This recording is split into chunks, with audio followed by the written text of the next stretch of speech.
ত্রয়োদশ জাতীয় সংসদের বিরোধী দলের সংসদীয় কমিটির বৈঠক আজ।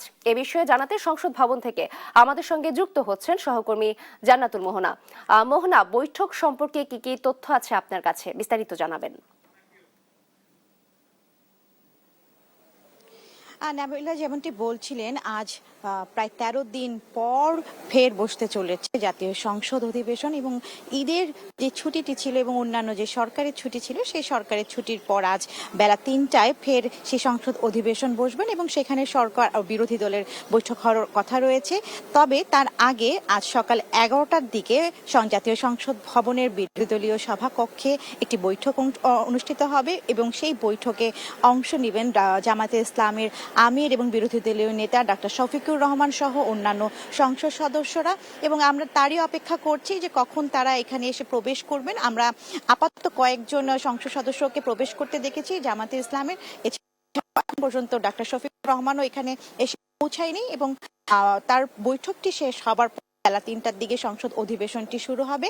আরেকটি তথ্য আপনাদেরকে জানাতে চাই যে আজ রাতেও কিন্তু একটি বিশেষ বৈঠক অনুষ্ঠিত হবে। অন্তর্বর্তী সরকারের সময়ে জারি করা যে ১৩৩টি অধ্যাদেশ রয়েছে তা পর্যালোচনার জন্য আজ সরকার দলীয় এবং যে একটি বিশেষ কমিটি রয়েছে সংসদীয়, সেই বিশেষ কমিটি আজ রাতে, যতটুকু আমরা জানতে পেরেছি, ৮টা সাড়ে ৮টা নাগাদ এই বৈঠকটি অনুষ্ঠিত হতে পারে।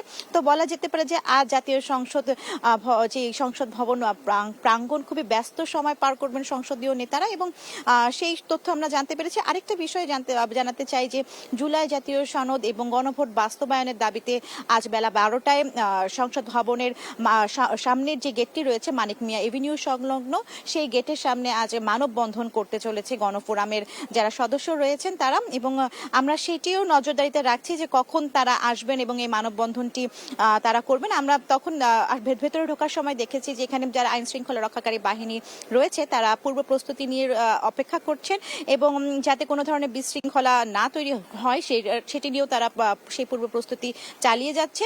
এবং বেলা ১১টার দিকে যে বিরোধী দলীয় যে বৈঠকটি রয়েছে সেই বৈঠকটি শেষ হবার পরেই বেলা ১:৩০টার দিকে একটি সরকারি দলীয় একটি বৈঠক হওয়ার কথা রয়েছে। এরপরেই বেলা ৩টায় জাতীয় সংসদ অধিবেশনে শুরু হতে চলেছে। তো এই ছিল এখনকার মতো সর্বশেষ।